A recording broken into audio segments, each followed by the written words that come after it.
నా కార్యము సఫలము చేయు తండ్రి యేసయ్యా,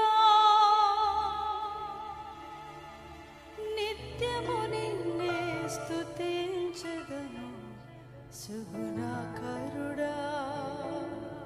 నా కార్యము సఫలము చేయు తండ్రి